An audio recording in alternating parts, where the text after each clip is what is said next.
Let's just not forget.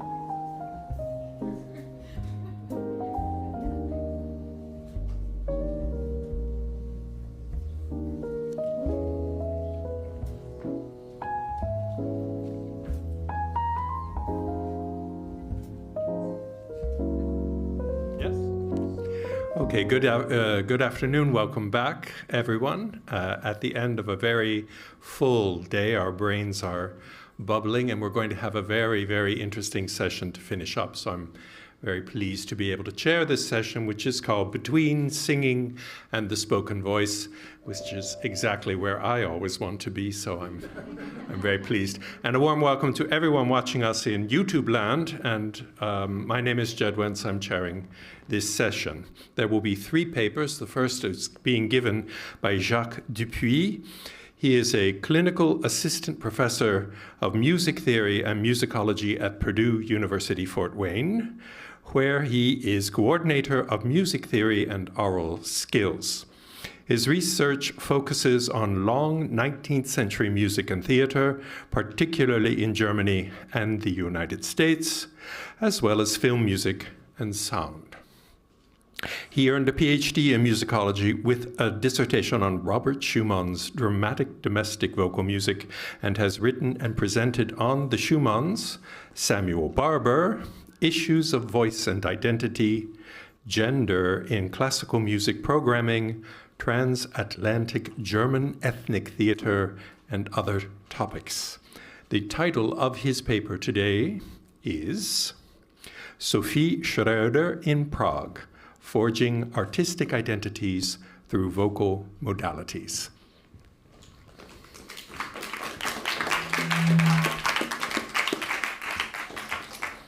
Thank you very much. So I want to start with a low-stakes controversy that I think raises questions about artistic identities, their formation and expression through vocal modalities across spoken and musical performance. On the evening of November 26, 1842, Felix Mendelssohn struck up his 1839 overture for Victor Hugo's Ruy Blas, starting a benefit concert at the Gewandhaus in Leipzig. Near its conclusion, the concert's beneficiary, the actress Sophie Schröder, who had recently retired from the Burgtheater in Vienna, performed Friedrich Gottlieb Klopstock's religiosic ode Frühlingsfeier. Highlights from Richard Wagner's recently premiered Rienzi followed, sung by Sophie's daughter, Wilhelmina Schröder-Devrient, and Wagnerian tenor Josef Tischendorf. Mendelssohn also played his D minor piano concerto opus 40, and Wilhelmina added a selection of Schubert Lieder.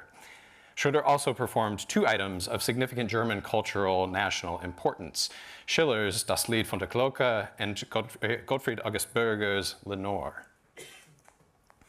Wagner, who conducted and prepared his music, reflected on the evening in his memoir, Mein Leben. He backhandedly complimented Schröder's performance, writing, "Neither Mendelssohn nor I scored the real success of that evening. We were both wholly eclipsed by the tremendous effect produced by the gray-haired Sophie Schröder in a recitation of Bürger's Lenore. While the daughter had been taunted in the newspapers with unfairly employing all sorts of musical attractions to cozen a benefit concert out of the music lovers of Leipzig for a mother who never had anything to do with that art, we, who were there as her musical aiders and abettors, had to stand like so many idle conjurers while this aged and almost toothless dame declaimed Bürger's poem with truly terrifying beauty and grandeur." End quote. Long sentence.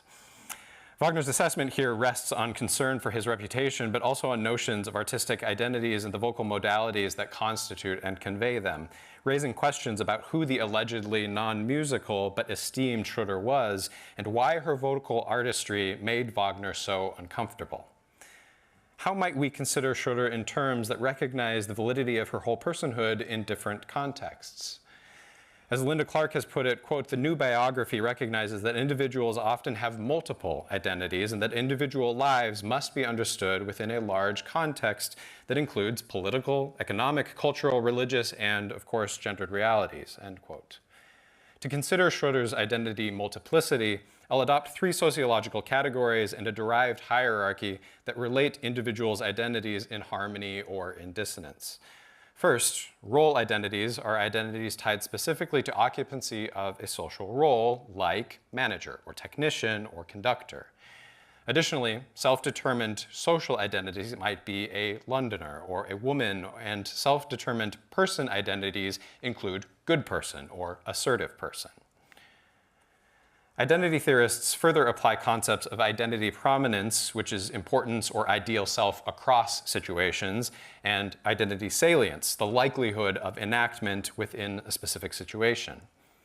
Individuals enact identities when external feedback prompts behavior modification to match the individual's standard for how they want others to perceive the identity within constantly renewed and reshaped networks of relationships with other people, usually.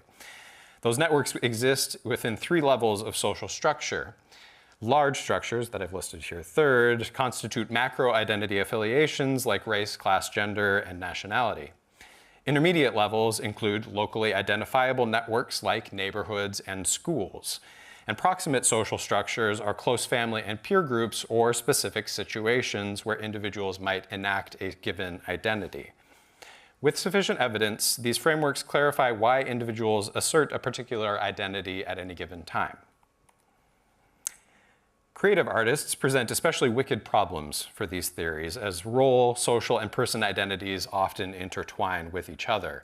As we heard earlier today, Fach voice types, for instance, fold the self into role identities, conflating with person identities conveyed in a drama. So you might think of something like an operatic Heldentenor or an alto-voiced old witch conniving older woman. In the mid-18th century, the Neuer troupe maximized Fach efficiency in Saxony, modernized German spoken theater by curtailing improvisation and formalizing typical roles. Such roles match loosely to sung theater with common figure, including tragic hero and love, second lover, bodyguard, and queen and confidant. I will argue that Schröder's case shows that artists strategically increase or suppress identity's prominence or salience as is advantageous, and Schröder's voice was her own crucible for this. A little bit of biographical information. Schröder was born in Paderborn on March 1st, 1771, daughter of 2 actors of the low-prestige Haupt- und Staatsaktion tradition of strolling, improvised German theater. Popular firebrand dramatist August von Kotzebue discovered her at 15 in Reval, which is now Tallinn, Estonia, and hired her to work in Vienna. She eventually worked in Breslau, which is Wrocław, Poland, and Hamburg. She spent the majority of her illustrious career with Josef Schreibvogel at Vienna's Burgtheater before retiring from the stage in 1841. And she died peacefully in, allegedly, her son's arms on February the 25th, 1868. Good long life. Despite her career success being largely staked on her integral membership of Schreibvogel's company, Schröder stood out. Growing beyond early work with the plays of Kotzebue and August Iffland, she focused on tragedy and built a reputation as Germany's greatest tragic actress through numerous roles, including Shakespeare, Schiller, Kleist, and, perhaps most famously, title roles in Grillparzer's Sappho and Medea, among others. Stylistically, Schröder extended the idealist school of acting propounded by Goethe and Schiller in Weimar, where virtuosic individual actors strung together elevated set-piece monologues and soliloquies with little connective tissue between, often described as being mosaic in nature. Schröder, on the other hand, influenced by her second husband, Friedrich Ludwig Schröder, created cohesive and emotionally deep thinking portrayals of her characters, advancing toward the later centuries' prominent realism in directors like Heinrich Laube in Vienna, and eventually the plays of Henrik Ibsen. Schröder is thus known primarily as an influential liminal figure within the domain of spoken theater. But this reception obscures her musicality, which is historiographically more contingent. Her name most often appears in footnotes to her more musically famous relatives. Her husband Friedrich was an important actor and playwright, but was also an active singer of some note. Her daughter Wilhelmina was among the 19th century Europe's most famous sopranos, allegedly inspiring Wagner to focus on drama, allegedly. Schröder, who has even been victim to accusations, as in John Warwick's entry on Wilhelmina in the Grove Dictionary of Music, where Warwick says, quote, Wilhelmina's vocal deficiencies were partly due to erratic training, initially under her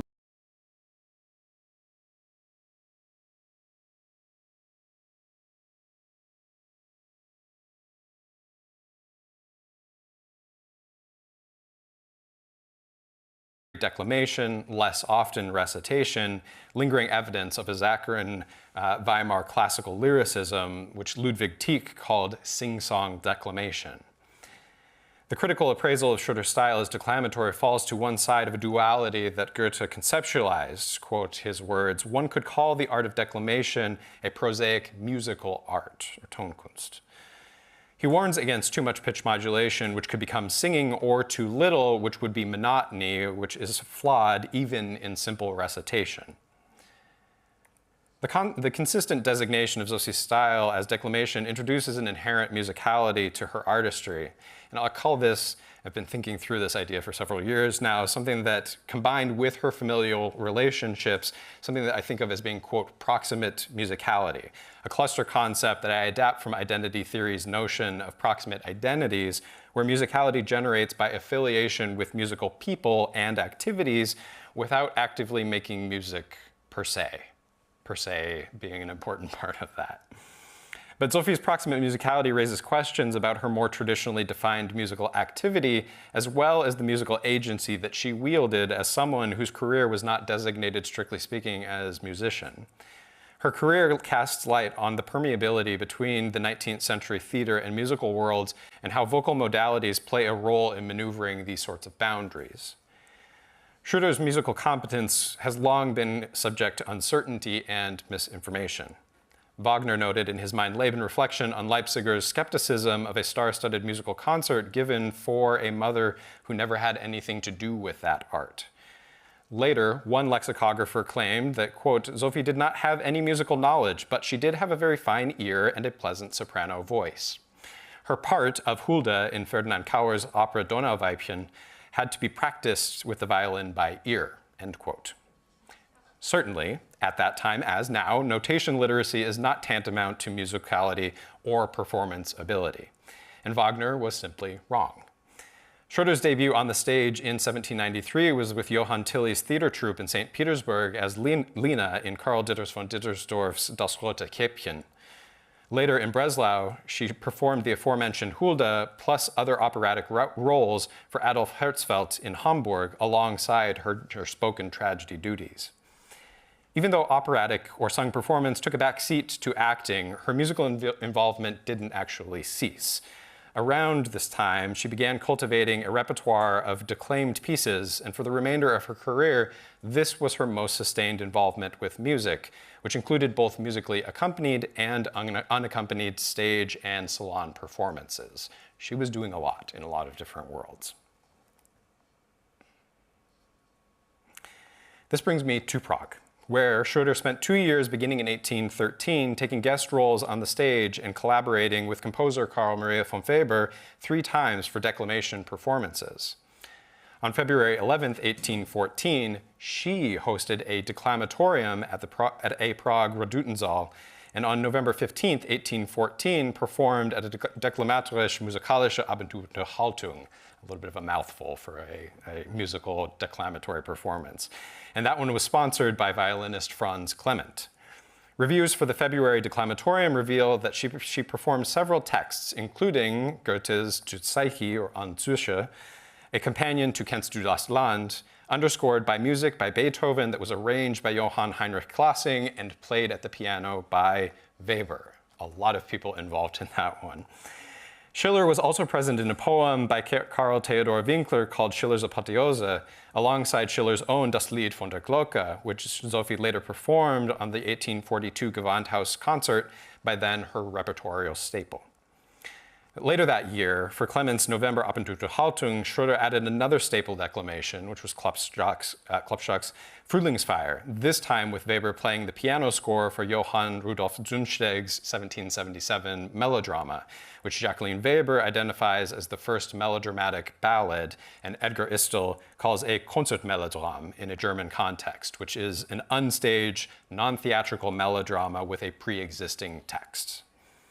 Before departing Prague for Vienna's Burgtheater, on March 20th, 1815, Schröder concluded her work with Weber in Prague by reciting Schiller's Tickle song from Wallenstein's Tod, with accordion accompaniment by the Bohemian composer Vincent Mašek, as well as Johann Christian Meiken's Das Sängers Vaterland, a response to Theodor Körner's Mein Vaterland. Weber, whose time in Prague as music director at the Estates Theater spanned 1813 to 1816, would be involved in at least 3 more performances of declamation after Schröder departed, but for him, this performance format in Prague began with Schröder's February 1814 Redutensaal performance.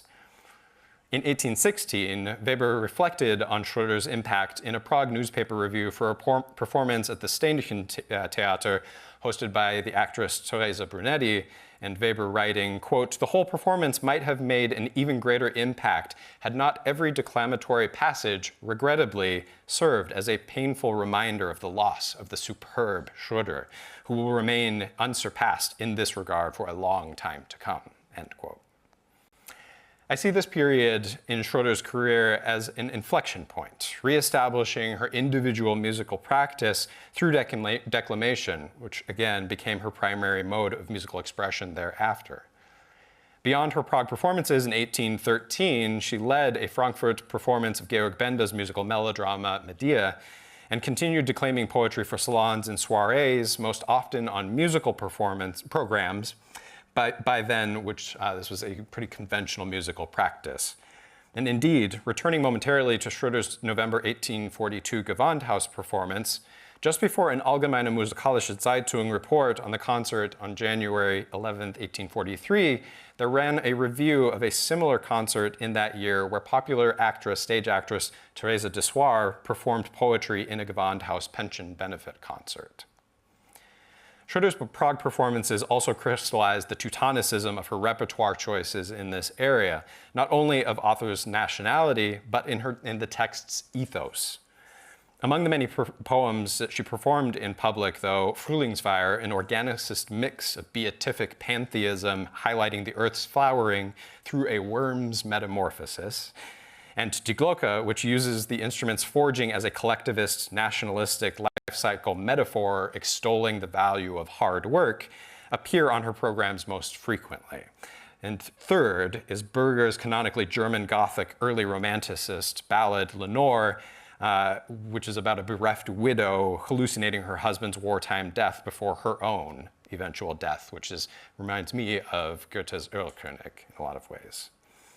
The collection of these 3 pieces of public poetry, as Jennifer Roniak has termed narrative, dramatic, non-lyric, and non-intimate styles, together constitute her 1842 Gewandhaus concert repertoire and a later 1859 Schiller Centennial performance.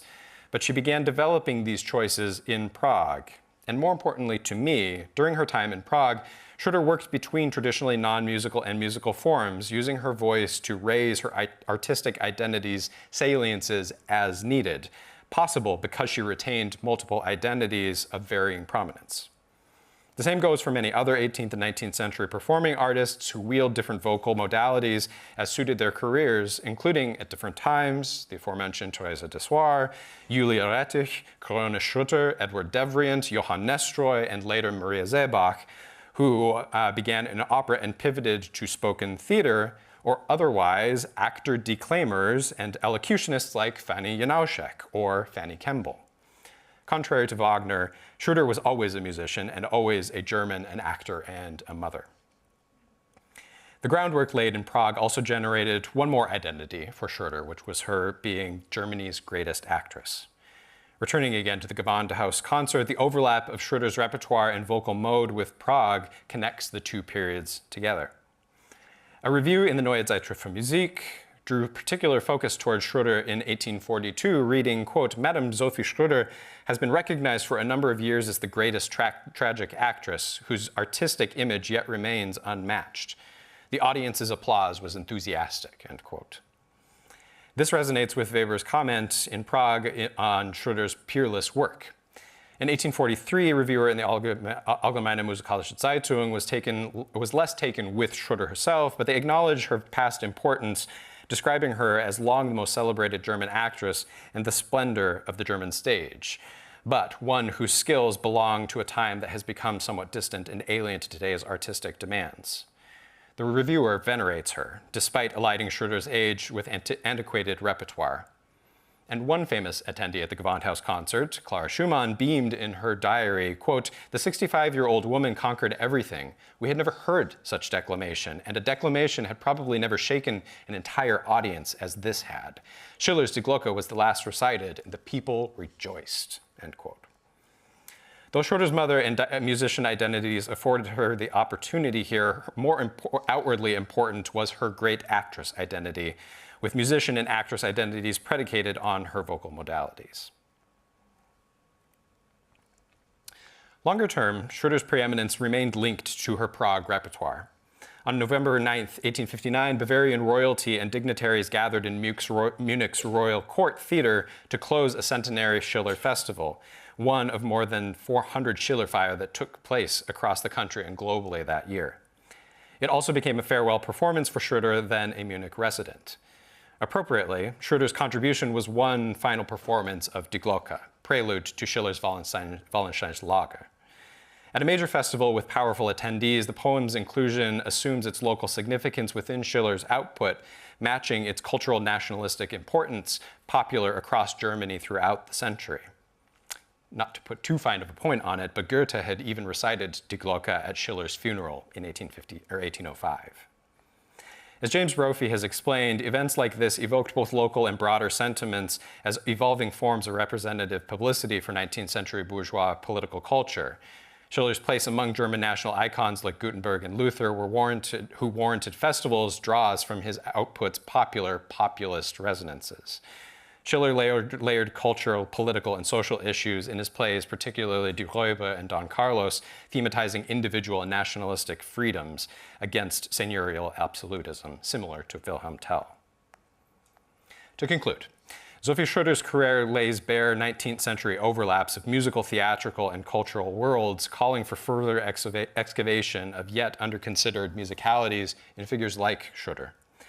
A next step will involve considering the common biographical masculinization of her style, presence, and body, how this may intersect with her greatness and the connection of her proximate musicality to her specifically German greatness. The Prague 1842 and 1859 performances are only snapshots, and what is out of frame is a much wider network involving people and repertoires of popular poetic texts for declamation that straddle artistic, social, political, and vocal spectra. Thank you.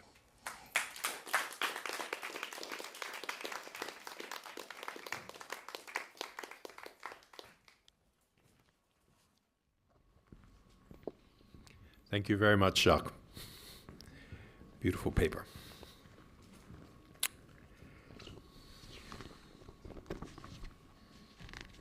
Here.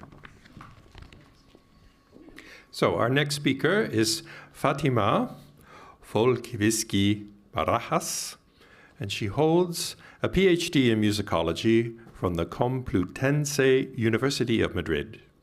Her thesis focuses on performance practices for singing on pre-electric recordings in Spain. She received a City of London Phonograph and Gramophone Society Research Fellowship in 2023 and has participated in phonograph recording sessions within the research network funded by the Arts and Humanities Research Council of England. In 2023, she recorded pieces from the Spanish repertoire at the Redefining Early Recording Symposium in London. As a soprano, Under the stage name of Lola Paloma, she has given concerts in Madrid, Mexico City, and Veracruz, among other venues, combining musicological research with artistic practice. As a researcher and performer, her musical projects are based on historically informed performance. Fatima's paper today is entitled Vocality in Transit, Recording Practices and the Formation of Musical Genre in Early Spanish Zarzuela. Thank you, Jen. Hi. So I think by this time we're kind of tired, so let me try something. Voy a empezar a hablar en español. Aquellos de ustedes que me puedan entender, por favor, levanten la mano derecha. Excelente. Now, wenn Sie dieses verstanden haben, bitte heben Sie Ihre rechte Hand. Ja, viele deutsche Sprecher auch. And the official language is English, but the not official language is Italian, so I'm not going to go into Italian today. I'm sorry to say, yeah. All right, so let us begin. So, the development of recording technologies combined with the highly lucrative, popular, and fashionable zarzuela of the early 20th century was a very fortunate convergence. From the 1880s until the 1930s, the main body of zarzuela repertoire that remains popular today was established, and a period coincides with the development and rapid expansion of acoustic recording technologies. So, if we examine a list of the primary zarzuelas first performed during, during this period, we find that many were recorded at an early date. This list includes most of the well-known zarzuelas of the time, perhaps with the exception of Lisa Fernanda, which is from the 1930s. These works, together with a small number of others, form the core zarzuela canon as it is generally understood today. A glance at the current performance season of the Teatro de la Zarzuela reveals that 4 of the 7 zarzuelas programmed belong to this chronological group. To these, we may add El Barberillo de Lavapiés at the bottom, premiered in 1874, for which early recordings do exist. I also wanted to point out another part, which is an homage to Alfredo Kraus, which we may have time for at the end. Now, vocality in transit. In brief, there is no shortage of early recordings that demonstrate the popularity of zarzuela, and it is an area of study for performance practices that can be traced for more than a century. Through the examination of performance practices, we will consider whether zarzuela, as refrained by recording mediums, occupied a new stylistic space distinct from the theatrical counterpart, or if it largely preserved the conventions of stage performance. Particular attention will be given to internationally renowned singers who recorded zarzuela but did not generally perform the genre on stage, instead dedicating most of their professional careers to the Italian operatic repertoire on international opera houses. Selected recordings by such singers will be examined alongside those of performers whose careers were primarily rooted in the Spanish theatrical circuits. And then, through this comparison, we may better understand the extent to which professional background influenced approaches to zarzuela in recording practices and how this determined aspects of performance today. We will start with a piece for male voices. I usually work with female voices. This time I changed it around. I'll let them lead once in a while. And specifically, we will listen to a jota that was part of El Guitarrico that you see there, first performed in 1900 in Madrid. As with other early 20th century theatrical offerings in cities that were catering to a growing urban society, zarzuela was very much influenced by popular music, folkloric aspects, and current cultural trends.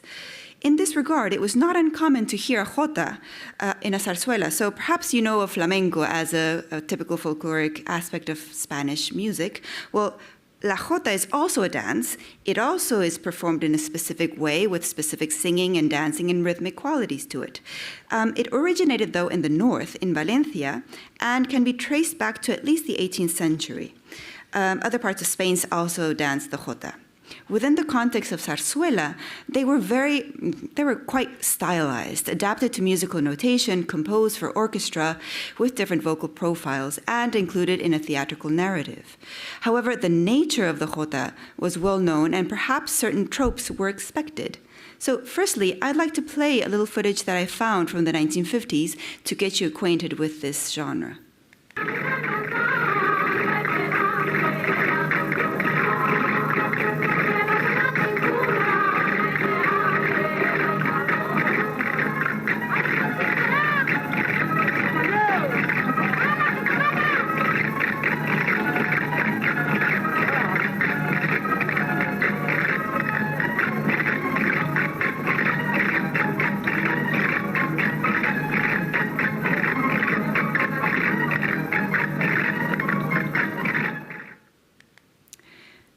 of all the recordings that I've found, a few different structures. So we'll be listening to, as I said, La Jota del Perico. And so some recordings do include the beginning and some don't. I have found 7 different performances of this piece, and we're all the recordings you'll be hearing today are obviously non-microphone. It's pre-microphone electrical recordings. It's only acoustic time, so we have a time limit of 1926-ish, right? So as you see on the sheet music, it says tiempo de jota, and then it says serenata, which is contradictory in itself. And let me translate a little bit. So guitarrico means like it's a dearest way to say guitar, and the singer is telling his guitar, don't mind that the wind takes these laments and take them to them and take them to her as well. That's the first A part. Then he begins, tell her if you see her cross, tell her, but very softly, very gently, tell her that I'm half crazy in love with her. Tell her that the Inquisition was quite a torment, but it has no comparison to what I feel today. I mean, I had to give you that. We're not listening to that, but come on. He's trying his best. I don't know what happens with the story. Well, I think it has a good ending. Now, so we will listen to this first section with Marcos Redondo. So when we listen to Marcos Redondo, we're listening to a baritone which was quite important to Zarzuela's creation of that kind of role. I would like you to listen to the dance-like tempo or not. We will discuss shortly the markings that you see. And that's about all I'm saying. 1926, and let's listen.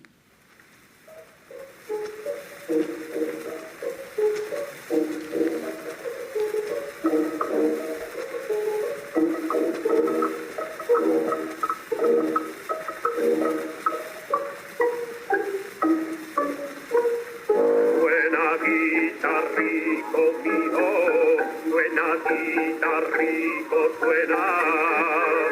No te importe que el viento vaya barriendo tus quejas, como el viento es para todo, puedes tropezar con ella.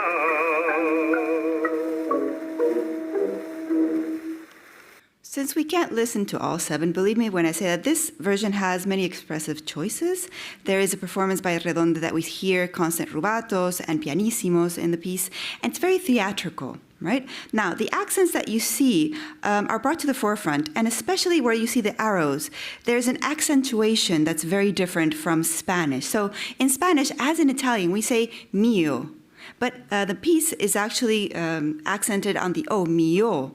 And there's that kind of accentuation happens all the time in Zarzuela. Much not like their Italian repertoire. The diction is very clear, we hear the words very well, and the triplets are always emphasized at the beginning of the triplet. It's not homogeneous. There's always an accent at the beginning for, I guess, more theatrical reasons of going back to the jota as a genre. Now, let us listen to a second version. This will be Miguel Fleta, who was very well known internationally. You may even know the name. He was a lyrical tenor, not a baritone, and he was quite famous both in Spain, but had an international career, mainly in Italian repertoire. So this recording is from 1927, made in Barcelona, and I'd like you to listen to the differences between these two singers, and we will discuss later.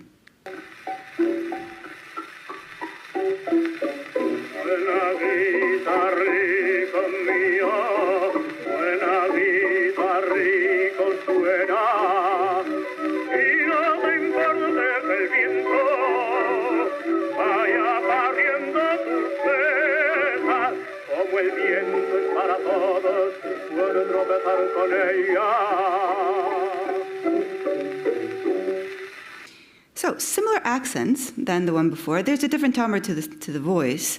Vowels are very different in his case, but there's still, we can still understand the words that he's saying, which is quite important.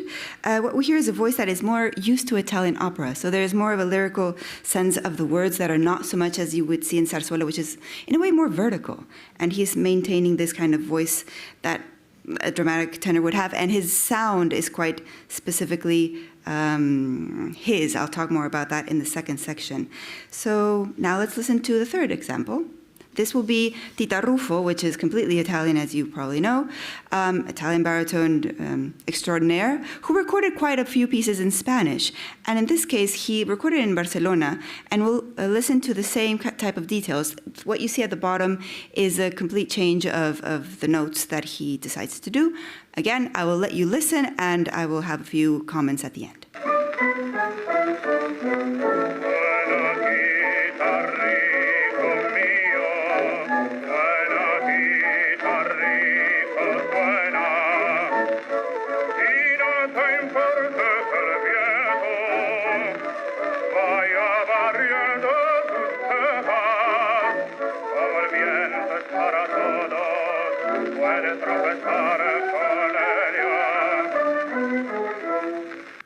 Now, apart from your own taste, what we're hearing here is that the jota is nowhere to be heard. It's really interesting to think of what the recording would have been, or the recording engineers or whoever was there, if they at all tried to tell him to keep a certain rhythm, to keep the tempo as it was before.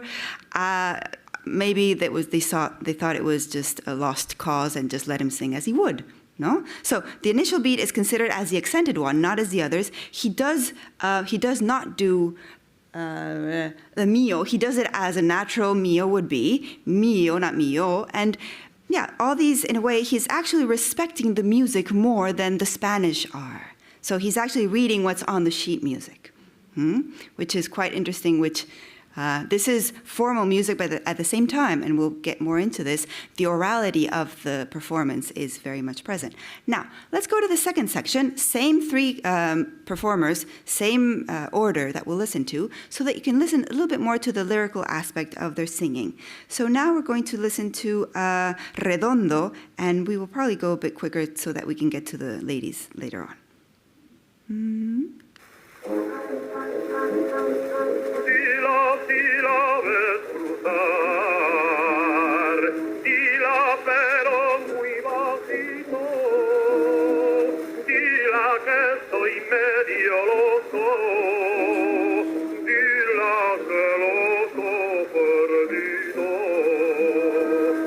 So Redondo has his own style, as you can see, no?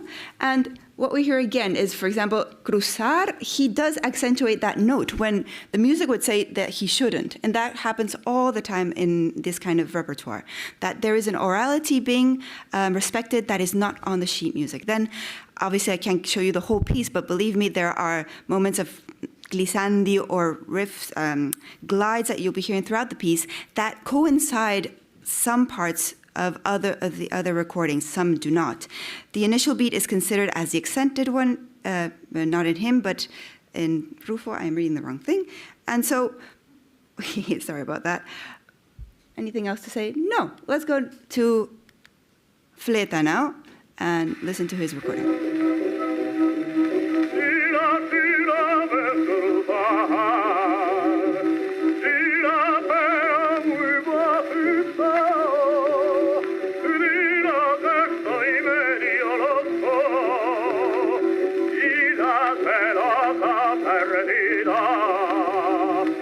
Okay, so he has certain types of vowels that are not Spanish, not Italian, that are his style.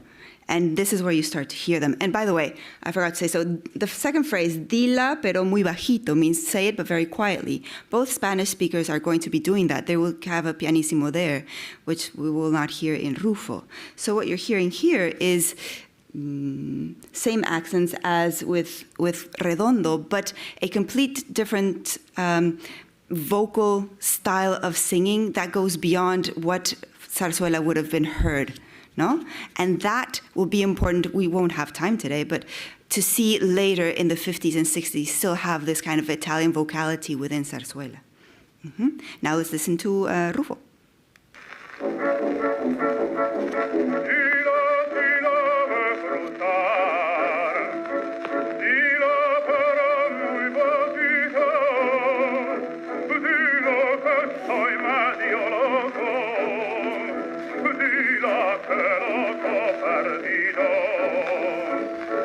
Yeah, Yeah, that's why, I mean, I think the musicians just gave up, you know, gave him what he wanted. Yeah, so Rufo emphasizes the tertiary rhythm and doesn't really acknowledge the ritardandi at all that the others do. We also notice that by the fifth bar, yeah, we go into full chuntata, that's what we call a guitar kind of style. And it's different from the pulse that you would expect, even from a stylized jota. Some of the glides do appear, and the portamenti during the whole piece later on will be extraordinary. He does show off his voice, but the idea of the jota is quite distant from his interpretation. Right, so here they are in the flesh, but we need to go on with the ladies because there's things to do. Right, so now, as I was going to be part of the group of speaking voice, I was thinking of choosing a piece that was similar in some senses. So what we're listening to now is La Romanza de Pilar from El Cabo Primero, which was also a short zarzuela.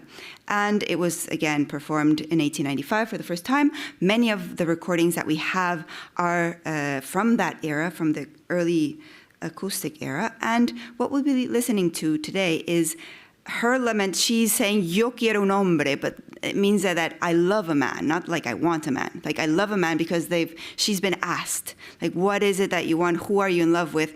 And El Cabo Primero is cadet, I believe, or the first cadet. So it's obviously about her love interest, right? So we will listen first, and we will be listening to we will be focusing on registration because it is useful to understand how a singer manages their instrument, especially in the roles of zarzuela. So it's a bigger challenge to understand zarzuela voices of females than it is from the male voice because it's very wide. And it has to do more with the fact that, excellent, there was a lot of female types of voices on stage, vaudeville stages, risque to the extreme or very, very demure. It was all kinds of singing for the male gaze especially. So there's all kinds of female voices. So we will be listening to a few of these. And the piece is originally for a dramatic or lyrical soprano. And so the speaking voice is quite important. This may explain the lower spectrum that we will hear at this beginning of the voice. And originally it was for Joaquina Pino, of whom there is only one recording of her doing a duet. There is no recording of her doing this piece. And a second recording of hers is speaking a dialogue. So we have very little evidence of how to use her voice as a starting point to listen. So let's listen to Maria Barrientos, whom, again, you may know. She was an internationally well-renowned singer. She did not sing mainly in Spain, mostly in Italian repertoire. She recorded mostly in Italian. But here, and later in her career, she really focused on Spanish language and Spanish repertoire, Catalan repertoire. And let's listen to what she is doing.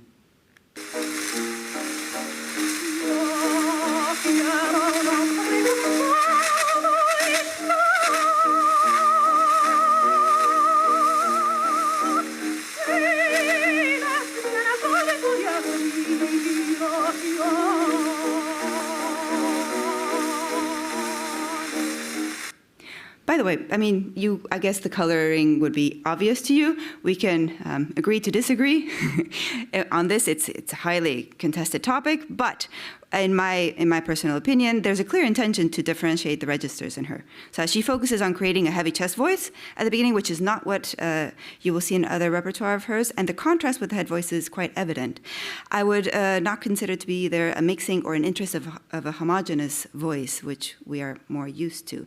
And the shape of her vowels, again, like fleta, is noteworthy, much like that. It's particular to her instrument, a very wide and open A's that are not common, and the diction is quite poor, actually, in terms of zarzuela. Now, we will listen to a second version. This is Santa Cruz, is what is placed on the recording. Maria, I'm not sure who she is, but she is important as a type of voice.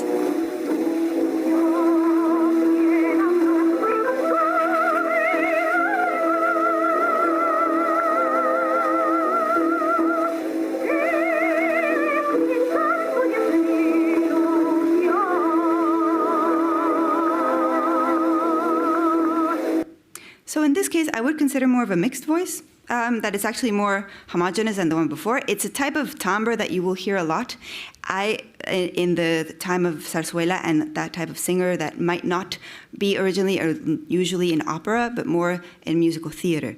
Maybe Joaquina Pino's voice sounded more like hers. I cannot be certain, especially in this piece.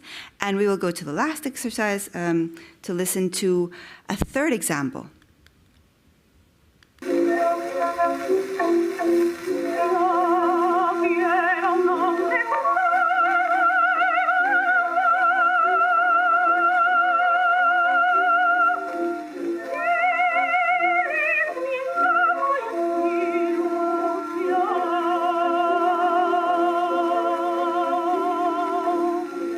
So Antonia Arrieta was quite famous in her time within Spain, and that kind of voice is the type of singing of this piece that is more prevalent. So the piece is quite extraordinary. It's long and it's very difficult. She has difficulties at the end of the piece with her voice, which Barrientos doesn't. And if we've had more time, I would compare them a little bit more. But these three examples give us an idea of the variety of singing that we had in this time in Zarzuela and other Spanish-speaking styles. So, to finish, recordings as witnesses of performance practice is what I like to use mainly as a Finnish idea. They are not really purveyors of a stylistic space. It's a piecemeal kind of historical sources. You can't really create a ending theory about a type of voice or a genre only with recordings, but they do show us vocal identities between the speech-inflected delivery and the lyrical phrasing. We do see that, and that is very good for performance practices and the research that we do. What we hear in these examples that we just saw are maybe an Italian operatic vocality coexisting with a Zarzuela delivery. The vowel production is very different depending on where the singer usually performs, and the timbre and registration the same. So what recordings show us is an established set of rules that have not been written but are maintained in most audible sources, which is what I found most interesting. In addition, the musical ornamentation and sense of rhythm that stem from the folklore create a stylized rendition of a learned orality, and that recordings show, but the sheet music does not. So to end, in conclusion, if we retrieve the Latin maxim that was recently used, verba volant scripta manent, I would like to add recordari recordatus sum, which points to the origin of the word recording and loosely means to remember, to bring back to heart and mind. Thank you.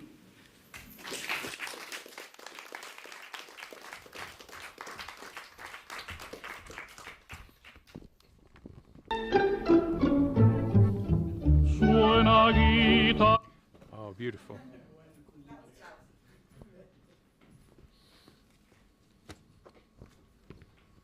So thank you so much, Fatima, for that. Beautiful. Love those recordings. Leonardo Mancini teaches theater history at the Department of Humanities at the University of Turin, where he earned a PhD in literature in co-tutorship with the Université Paris 8. His writings, in addition to articles in journals and books, include the monographs Carmelo Bene, Fonti della Poetica, and yes, this is an ongoing discussion between us. Luigi Rasi, La Declamazione, as well as editions of Lucio Ridenti, La Vita Gaia de Dia. Yeah. A critic about a comic actress of vaudeville italienne. And Gabriele Bertazzolo, La Gonzaga. This is 17th century early in Mantua, in late Renaissance. And the title of his paper today is The Young Ernest Legouvé and the Origins of His Ideas on Declamation. Yes.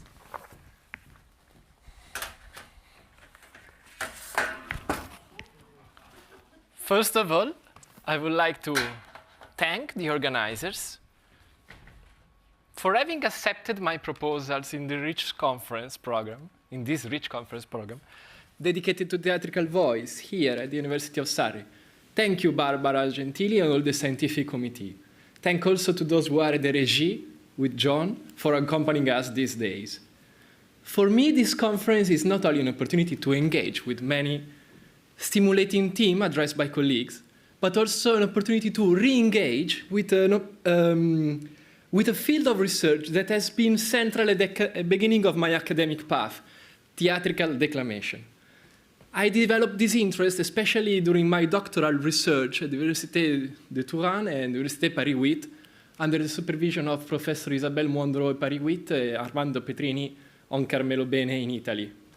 My doctoral work examined from... I thought it was... Because here is showing, but there is not.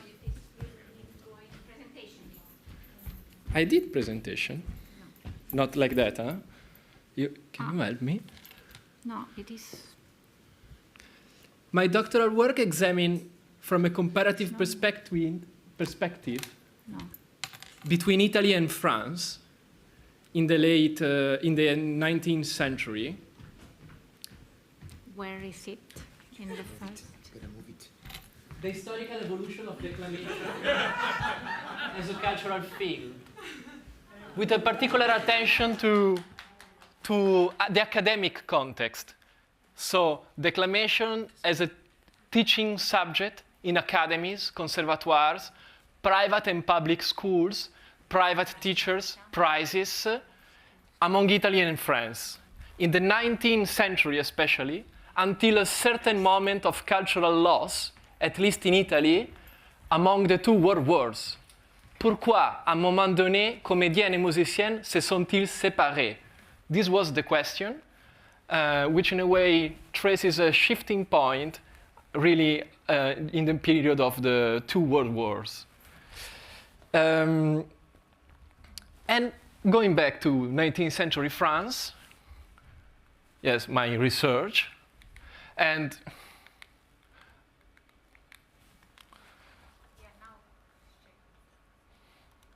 maybe I will do like this. Yes. The dramatist Ernest Legouvé, who lived from 1807 to 1903, played a significant role, was influence extended beyond the national context. Held in the highest regard by, for example, Agénor Bardoux, the Minister of Public Instruction in France between 1877 and 1879, as the least disputed authority on the subject.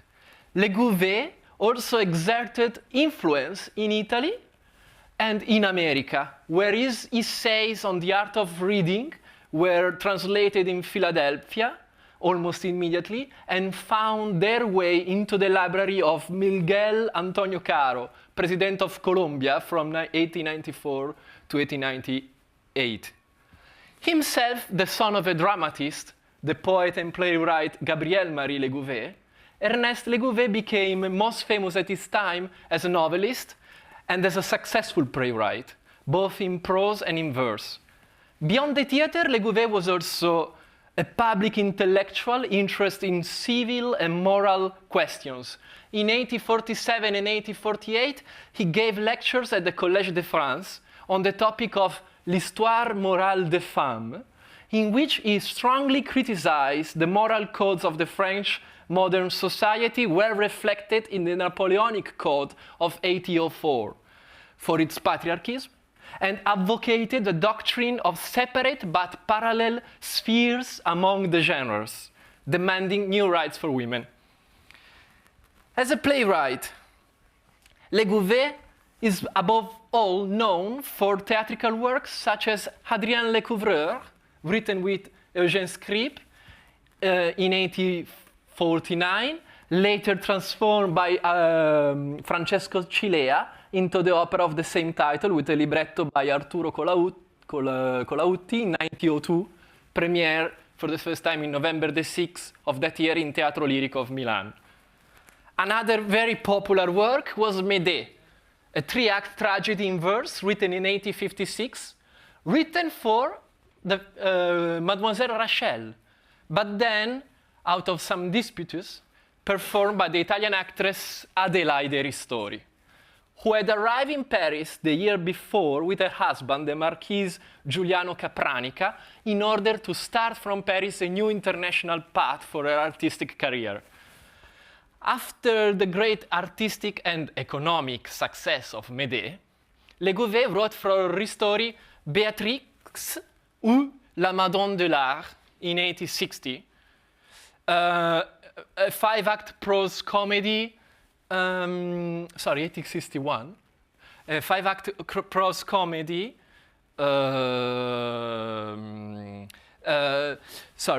dedicated by Legouvé to Hector Berlioz. It was indeed Édouard Thierry, the director of the Théâtre Français, to encourage a first experiment for Madame Ristori to declamate in French the play, the comedy, here, on stage. First, Ristori performed verses written by Legouvé for a soirée in the memory of Mademoiselle Rachel, who unfortunately died in 1858. Sorry. I will say here, yes. In 1858, at the age of 36. Legouvé wrote some verses, which I have finally found in the Bibliothèque Nationale de France, 2 pages of stanzas jouées par Madame Ristori. This is my previous PDF, not the final one. That's why I'm lost with the synchronization. So, Barbara? Okay, and I'm fine. 2 pages of verses declamated by Ristori in French. It was Legouvé himself, with the support of expert actors such as Regnier and Samson, to train Ristori in the French declamation, and finally to almost convince her to even try a career as a French-speaking actress.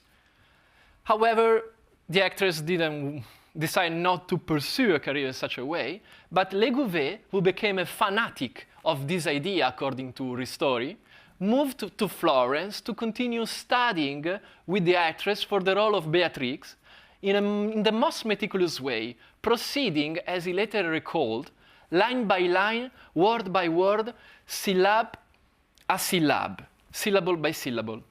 For this purpose, Legouvé developed an artisanal method of annotation, which he considered to be a sort of a musical annotation. First, he examined the most problematic points. On the one hand, the sounds of certain French vowels and diphthongs that differ from or do not exist in Italian, such as the U diphthong. On the other, the French language's more limited range of accent compared to Italian. To overcome these and other obstacles, he therefore decided to provide Ristori with specific visual cues to highlight necessary adjustments and diction correction, specifically by crossing out silent E's and noting where required that she should not pause within the lines, but rather run through to the final stress. Marche, marche, ne t'arrête pas en route, il disait, he used to say. To this end, Legouvé had the text transcribed in large black type with widely spaced line. Then, using red ink, he marked a series of lines on the text, diagonal strokes to cross out silent E's, longitudinal strokes to indicate the stress at the end of a word, and marks above vowels to remind the actress how to pronounce specific sounds that are uncommon in Italian. For instance, it is interesting to remark that when it was finally performed, Beatrix became a scandal and almost ended up in a tribunal due to performance right issues, and more specifically, due to Legouvé's refusal to let another author, the polemist Aurélien Scholl, to perform one of his plays at the Odéon in the same evening of Beatrix. Legouvé wanted the stage only for himself and his play. Legouvé relied on a legal contractual right, which he had, while Scholl denounced the move on a cultural level in a text entitled Discours contre Ernest Legouvé, appear in the review de Ras Latin. As an artistic and moral injustice, the case exposed the broader conflict between commercial control, authors' rights, and the public mission of subventionally maintained theater, public theaters, and ultimately it says something about a rather conflictual and contentious theatrical system capable even of ending up in courts. After his father's heritage, Legouvé's second master, as he himself called in the introduction to his essay, L'art de la lecture, would have been his own profession as a dramatist. Apart from disputes with other authors, Legouvé enjoyed excellent collaboration with actors, among which there were the most famous actors of the Comédie Française. Joseph Samson, linked to the circle of François Talma, and later himself a professor at the Conservatoire de Paris, Jean-Baptiste Provost, he also professor in the Conservatoire, Regnier, Delaunay, Edmond Goth. And among actresses, he mentions in his autobiography very much the famous Rachel and Mademoiselle Mars. Je les interrogeais, je les étudiais, j'ai travaillé avec eux. In front of all of these, according to the tradition of the Comédie Française, the author will have to read loudly his own text to submit it to the actors and to convince them about the strength of the play. For his part, the writer too had to face a sort of a theatrical trial, reading his literary creation to the actors and submitting it to their judgment. And all this without costumes, without sets, scenographies, without a group, and with a single person to portray all the characters, end quote. But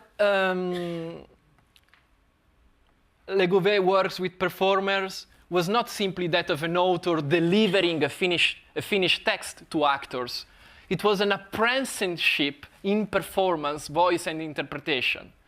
With Mademoiselle Mars, during the preparation of his first major theatrical success, Louise de Lignerolles, written by Legouvé with Prosper Dinot in June 1838 and performed in the Comédie Française, Legouvé spent 3 months and attended personally 68 rehearsals.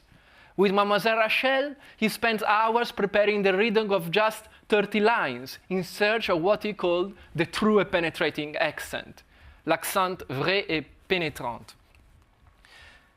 Bien.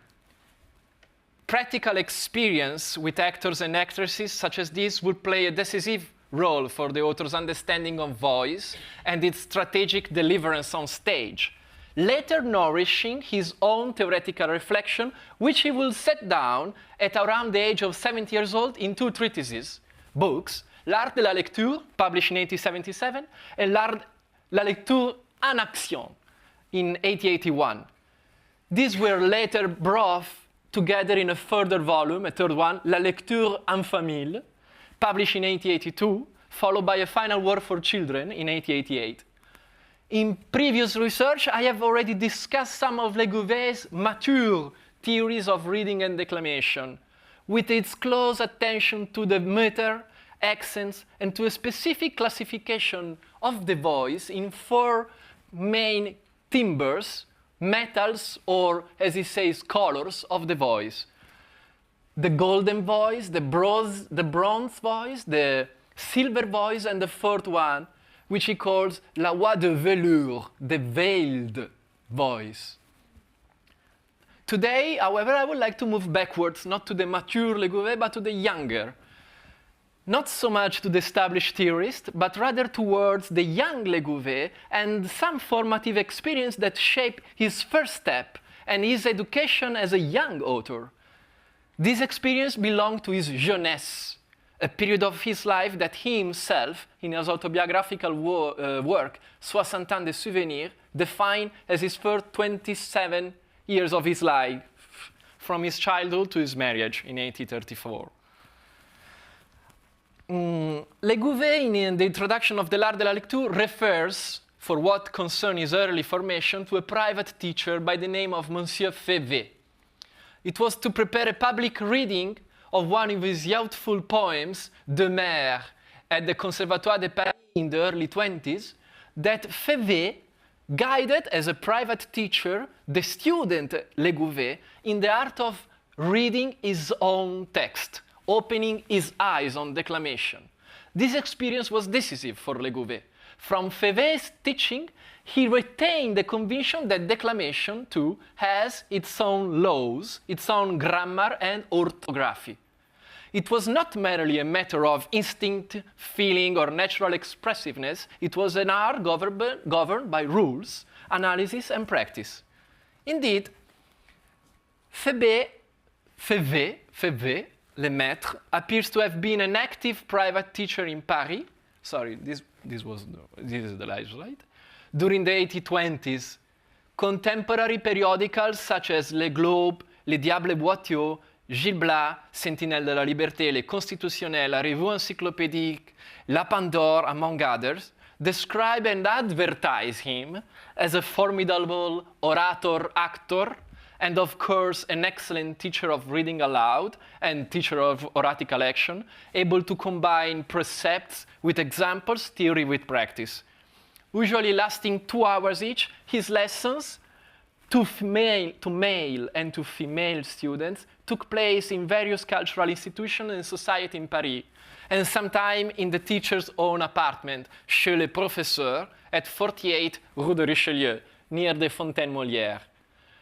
However, his premature death, documented medically even in a study of 1840 on the Traité des altérations du sang, and the fact that he did not publish a written essay make him less amenable to study than, for example, Jean-Maudit Larive, author in 1804 of a cours de déclamation divisé en 12 séances. A number of archival and bibliographical traces allow us to sketch, however, tentatively the identity of this teacher. A young Pierre-Béatrice Joseph Charles Févé, born in Nancy, appeared to be listed in a prize distribution of the Collège Militaire Britannique Français at the end of the 18th century as the winner of a first prize for translation from Latin into French. During the revolutionary period, a young citizen Févé from Nancy defended himself against accusations made against him and other patriots. A man of law in Nancy, Jean-Baptiste Févé, presumably Charles Févé's father or uncle, also appears in printed document of the same period, engaged in literary and journalist activities. And in 1808, Pierre Févé published an one-act prose comedy mixed with vaudeville, performed in Paris in the Théâtre de Vaudeville, Regnard et Dufresne à Graillon, ou La satire contre les maris. Bon. Févé deserves further study. Notices and articles in journals of the time indicate that his activity was quite systematic, and it played a certain role in the broader culture of public speech in Restoration France. He was already teaching at the Athénée de Paris in 1824, where he delivered an introductory lecture for a new course on loud speaking on stage. The success of his teaching seems to have continued in the following years. Notices in the Revue Encyclopédie in 1825 presents his course as an attempt to fill a serious gap in public education. In 1829, he held session of his Cours de lecture au Trois at the Société Royale des Bonnes Lettres on several dates between January and March, while other notices connect him with the Société Philotechnique, where he was received with unanimous approval, and with the Société Académique des Enfants d'Apollon, before which he delivered public speeches in 1828 and 1830. Legouvé was one of Févé's pupils, and the relationship between the student and the teacher is confirmed by a letter from Legouvé to the historian Prosper Tarbé, dated around 1831 and conserved in the Archives municipales et communautaires de Rennes, in which Legouvé arranges an appointment with Févé in order to take a lesson on the subject of reading, loud reading. In preparation for a course, he had to, I'm not sure, undertake or, well, deliver. Well, to practice and study with Févé. This document is particularly valuable to me because it suggests that Legouvé's contact with Févé was not an isolated youthful episode, but part of a more sustained training in the art of reading aloud. So what emerges from the collection of sources relating of the young Legouvé and his teacher is the gradual formation of a theory rooted in a certain kind of education and practice at the same time. Of course, his later treatises on reading and declamation were not the abstract production of an elderly man reflecting from a distance, of course. They were the result of inherited sensibility, early instruction, pedagogical discipline, collaboration with actors, and practical necessities of the theater. From his father, he claimed to have received a love for diction and a sympathy for artists. From Févé, he learned that reading aloud could be analyzed, taught, and governed by rules. From the stage and from actors, he learned the living complexity of performance and the delivery of spoken text alive to an audience. From his work with Ristori, he developed a concrete method for corrected pronunciation and shaping vocal expression through graphic notation. The case of Legouvé seems to me therefore useful for several reasons. First, it allows us to reconsider the cultural importance of declamation in 19th century France, not only as a theatrical technique, but also as a part of a wider education in public speech. Secondly, it shows the circulation of knowledge between different contexts, the private lessons, the conservatoire, the literary society, the comédie française and the théâtre, the salon, private houses, and printed treatises and books. Thirdly, it invites us to study lesser-known figures, such as Monsieur Févé, whose teaching may have played a significant role in shaping the practices and theories of more famous authors. Legouvé's mature works, L'art de la lecture et la lecture en nation, should thus be read as the outcome of a long and layered formation, at the intersection of literature, pedagogy, theater, and the history of vocal technique. They also reveal how the theatrical voice was not only intended as an expressive instrument, but as sight, a vehicle of transmission through generations, from teacher to pupil, from father to son, from author to actors, from one language to another, and from the practice of the stage to the theories of reading.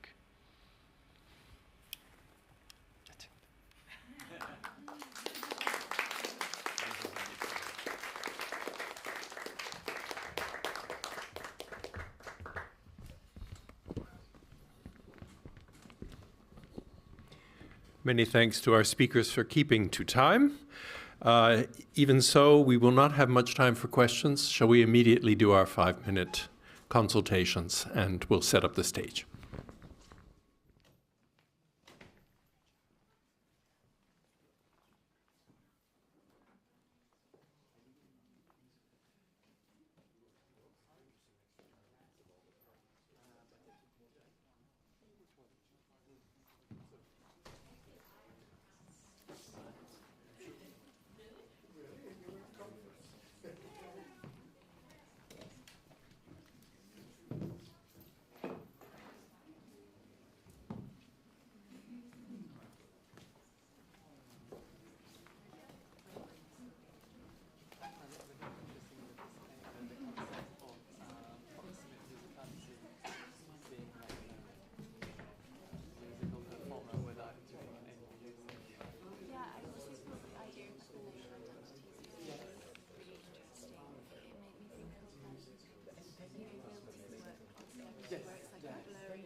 Not only the one they prefer performing, but also the one they recognize themselves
Lots of stories on that magnitude, and it's really difficult to verify. I feel like I'm more interested in those stories that actually actual characters, like genuine stories,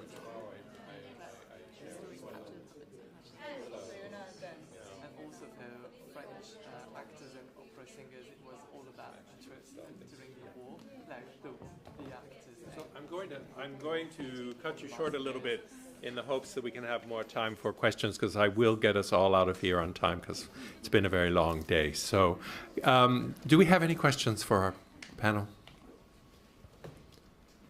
Annelies, and then you? Why don't I do it? I must say this is a collaborative question.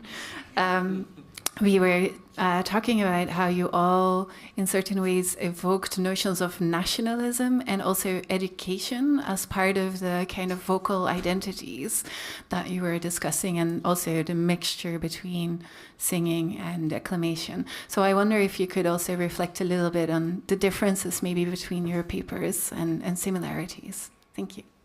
She said nationalism and Education. education. You go.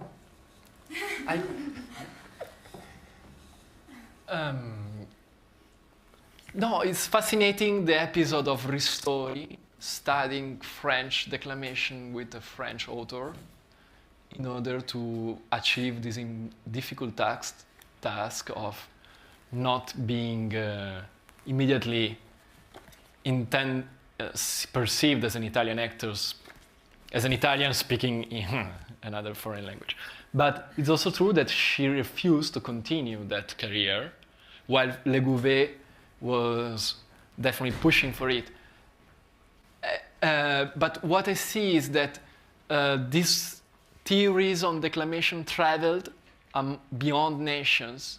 Legouvé's books and theories inspired the first program of the Royal Academy of Declamation of Florence in 1882. It's explicitly quoted as one of the most important references. And so culture theories immediately traveled, because his books were published in 1879 and 1882, and in 1882 he is already quoted in the program of an institution in Florence. And so it seems to me that definitely the theatrical system was well connected, more beyond just the needs of the repertoire for the market. Do our other speakers wish to jump in, or shall we go to the next question? Just about nationalism, there's also the topic of what singers decide to record. So, for example, the Spanish that I mentioned that are quite internationally acclaimed, they would definitely choose to record in Spanish, even though they are not. That's not their repertoire that they are performing on stage. So that's definitely if you want, a nationalistic mark, like why they chose certain pieces. And I'm sure, well, if you're not Italian, then, and that happens in other cultures, like Germans maybe, Mexicans, whatever, they choose certain pieces. But once they are well known, I've seen that if you are a medium-sized singer, you only record Italian repertoire to be accepted. But Barrientos had such a renowned career that she decides to record, and she's sought after as a Spaniard to record certain pieces, like from the Falla, No, so that there's a big national agenda in a lot of recordings. Yes. I think for a German context, I mean, some of the background of Schröder's life and career is happening right at the time when there's a lot of discussion about German as a language, as a literary language particularly, as a theater, a form of theater, which was very about education. It was accessible to people as a spoken, something that people could receive. And so you have a lot of this negotiation of German identity that's tied up in the language specifically, and all of Schröder's repertoire was very steeped in German nationalism and an incipient German nationalism that was developing. So many of these treatises about how you handle the language are just before the turn of the century. People like Herder, I mean, these are conversations that are happening all over the place in Germany, and she was right in the thick of it as a theater performer. Aside from, I don't know, this is very like, you pull a thread and there's an entire ball of yarn that's coming along with it. But yeah, that developmental phase, I think, of all of these seems to be in common. I have a question for Fatima. My knowledge on Zarzuela is non-existent, so I was a bit embarrassed to ask this question when I discussed it with Anna. But could you expound a little bit more on the gender differences? It really struck me that the man singing, even though the interpretations were very different, that they were very polished, and I was really struck by this register play and contrast of the women. And you said it was related to how they were perceived. So please tell me more about this. Yeah.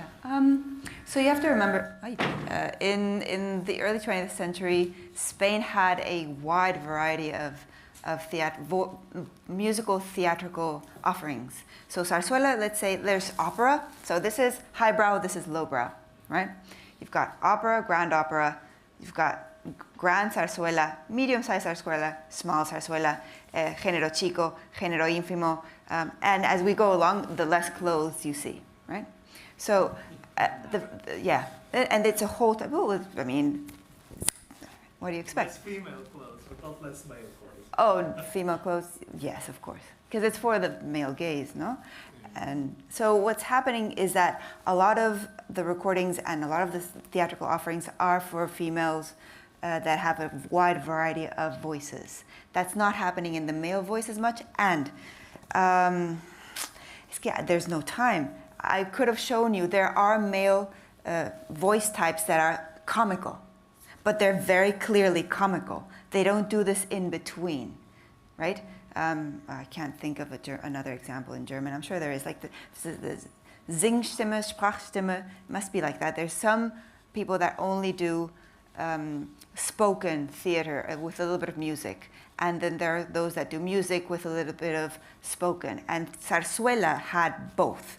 Now, in terms of gender, you heard only very polished male voices because of the specific song, right? Which requires a very big, well-trained voice. The difference in the female voice is that you didn't get to see the rest of the song. Yeah, there are more options for female singers in that time, no? So I don't know if I've actually answered your question. I believe, yeah. So why are there more female differences? Because there were more. So the spectrum that I showed you, female voices tend to be more present as we go down into the lowbrow. There are going to be some male voices, not spoken, but sung voices up to here, let's say. And then they become only comical, and so or recitative, and they're no longer the ones that can play zarzuela. However, a female voice, and there are the cases that they might be quite vaudeville. You might be able to understand, like a vaudevillian singer that goes up a little bit into a very lowbrow zarzuela, or a flamenco singer that goes a little bit into musical genre género chico. So female voices tended to move a little bit more, whilst male voices tended to be more stable because of the type of music that was available to them. Yeah. Kate. I don't know if this is relevant or not. I actually didn't share the impression that the male voices were more polished, but it occurred to me that the females may have been using a neutral larynx. Is that also your impression? What do you mean by neutral? Well, the opera singer sound is a uniformly low larynx, so, a high soft palate and a low larynx. And that's neutral? And neutral would be more if you imagine a crossover voice, like musical theater. And there's a lot of evidence that in the 19th century, even in Adelina Pati's operatic recordings, you can hear that sometimes her larynx is low and sometimes it's neutral. And I think it's, to our ears today, a neutral larynx sounds less classically trained than a low larynx. Just something to throw into the pot. Sorry. The question is it relevant? I was going to ask you about what you thought about larynx identity, but yeah, because you were analyzing the register. Yes, I'm just wondering if that fed into the impression that the men were more polished than the women. Because they maintain a more similar use of the vocal tract larynx thing. Honestly, I don't go into the anatomy as a research. It's a Pandora's box. I rather do the sound, because if you go into anatomy, it's for me. I've specifically didn't mention it. Yeah, but we can talk about that. Do we have another question? I'm not seeing a hand. Is there? I have a question. I have a question for Jacques, and I have a question for Leonardo. This notation was for comedies, a prose comedy, if I understood correctly. Beatrix. Comédie. Comédien, 3 actes. Oui, après, then rather than a comedy is a play about a female role of an artist which is idealized by a whole men's society. And then, Okay, well, what I'm interested in is its prose. But no, yes, I see. Yes. I'm wondering, do we have the notation? So I'm assuming you've seen it because you described it. Do we have notated poetry from his hand? So, I have not seen any text of Legouvé, written text, which is not a letter from him to somebody else. I have not, but hopefully I will see something from Ristori, and so her own text of Médée. But by the time of Médée, she was not playing in French. And Ristori's manuscript of Beatrix, I'm not sure if it is still conserved. Okay. So I have what they have written about it. Right. Okay. And it's just for poetry.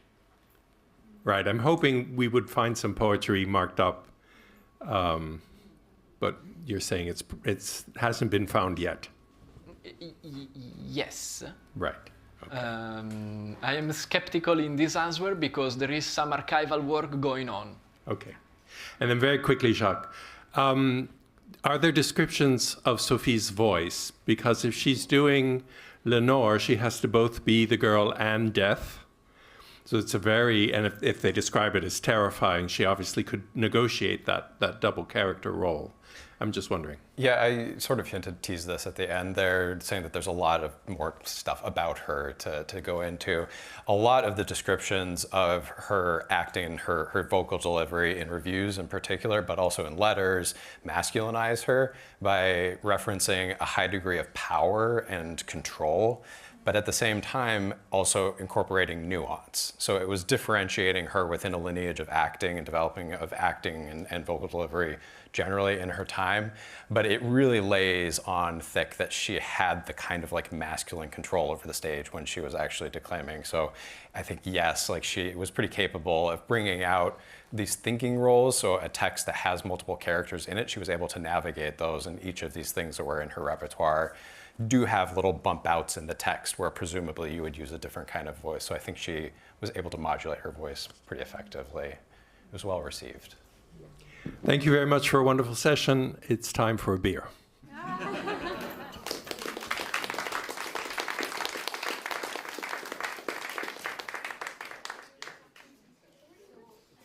Sorry, just to quickly say, tomorrow we start at 10, and people who present in the first session, please to be here a quarter to 10, so we can get everything sorted.